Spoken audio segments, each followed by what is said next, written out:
So who are you anyway? Is it the man in the bloody grave? Is that the person who had sex with me the other day? Where did you hide Vong Van? After all, I was about to die. So I suddenly gained courage and asked all the doubts in my heart. Even if I die, I can't die in such a dreamy way. At least I have to know who to seek revenge on after becoming a ghost. Of course it's me. If it wasn't me, do you think that Vong Van could plow as well as me? He snorted coldly. A false smile appeared on his handsome face, came closer to me and said, "Since you know I'm not Vong Van, I don't have time to act with you anymore. My name is It's Tamak, coming out of that bloody grave, coming to Earth to do something. So you have to help me. Before I finish everything, you have to listen to me. As for that Vong Van, I can't tell you now, you just need to know that his life is in your hands. Just if you perform well, he won't die. What's the point? You're looking for your wife. Why does it have to involve me?" I said in anger. He dared to use Vong Van's life to threaten me. Hearing that, Tamak frowned, looked a little surprised, and asked me, "How did you know I was looking for someone?" The two of them were originally buried in the same grave. Then the woman's coffin was stolen. Now you're leaving, if not to find her. Then what else is there? I couldn't help but roll my eyes. Tamak nodded. "It seems you are not as stupid as I imagined. If you know my purpose, you must help me. Otherwise, within 3 months you will die, and Vong Van will also die." He spoke very calmly, but his expression didn't look like he was joking. Thinking about the fact that I was still young, and that a beautiful life had just begun, all my courage disappeared, and I hesitantly said, "If I listen to you, you can guarantee that I will live to be 100 years old. Vong will Van also not die?" Of course, I don't dare say that I can live to be 100 years old. But letting you live until your natural death is no problem, Tamak said. Since he said so, I could only agree to his request. Otherwise, he would most likely strangle me to death immediately. Seeing that I agreed, Tamak didn't say anything more to me, nor did he mention the lunch break. He took out the suitcase and put both of our clothes in. I didn't understand anything, so I cautiously asked him why he put the clothes in there. He said, "Get out of here." After 2 days of searching, he was sure that the person he was looking for had left here, heading southeast. Southeast direction? I was stunned. Wasn't that directed towards Jiangmin? My house is in Jiangmin. His wife is not obedient here.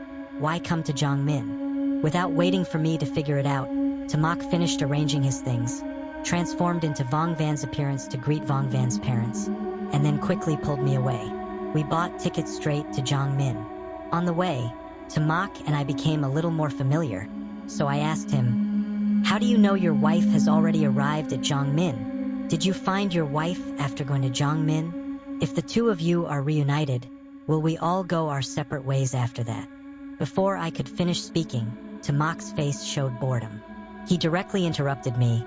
"Her name is Lam Yenni, not my wife." Not his wife. It was really surprising. I quickly asked him why Lam Yenni was not his wife but was buried with him. Could it be that his family was afraid that when he died he would be alone, so they found an agent? A girl buried with him? I was actually very curious and asked several questions in a row. After all, Tamak is such a handsome man. That's not right. He's such a handsome ghost. It's such a pity to have a wife. I wanted to ask a little more about his situation, but I was afraid he would get angry. So I kept my mouth shut and leaned against the car window to watch the scenery along the way. After 3 hours, we arrived at Jiangmin. After getting off the bus, I called my mother to tell her I was safe and said I had returned to Jiangmin. But it seemed like the other end was very chaotic. My mother's voice also carried confusion. It seemed like something had happened. I quickly asked her what happened. She said she and my father were in a mental hospital. My cousin was crazy, had just been taken to a mental hospital, and his condition was not getting any better. I worriedly asked what was going on. My cousin was my uncle's daughter. She had always been very normal. Why did she suddenly go crazy? My mother said she must be irritated, specifically. She would have to let the doctor examine her to know. Then she told me to go to the hospital when I left. Having said that, she sent me the hospital address. Turning off the phone, I turned to ask Tamak if he wanted to go to the mental hospital with me. He rolled his eyes at me and said, "That's redundant. I just arrived. I don't know the way. If I don't follow you, where else will I go? Of course I'm going to look for Lam Yen Ni. I'll find her soon and leave me as soon as possible, I thought to myself. But having witnessed his fierce appearance, I didn't want to anger him. So I said, you can come to the hospital with me, but you have to turn into Vong Van, so you don't have to explain to my mother. Tamak grinned, didn't show any tricks, immediately turned into Vong Van. Then we took the car straight to the mental hospital. When I found my parents, my cousin was hiding under the bed and screaming. Her hair was messy.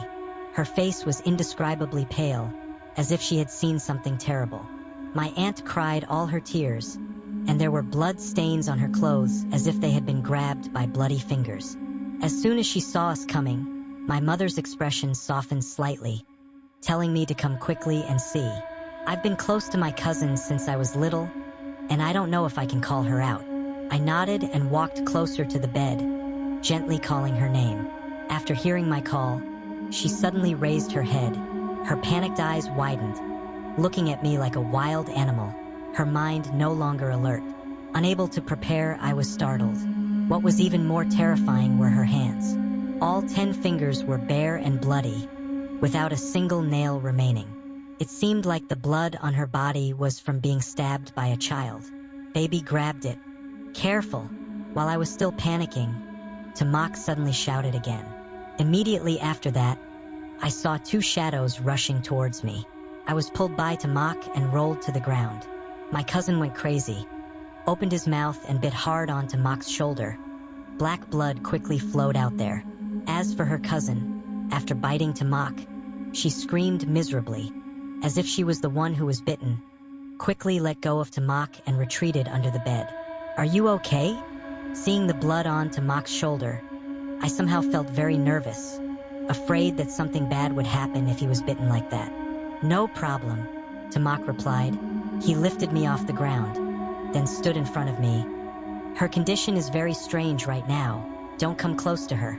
Having finished speaking, he disregarded the danger and reached out to hold his cousin's arm, pulling her out from under the bed.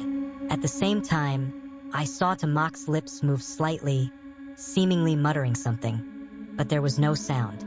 After he muttered so, my cousin suddenly quieted down. The girl obediently lay on the bed, her dull eyes looking at Tamak. After muttering for a while, Tamak reached out to separate her cousin's eyelids to look at something, then took the spoon next to her to pry her mouth open.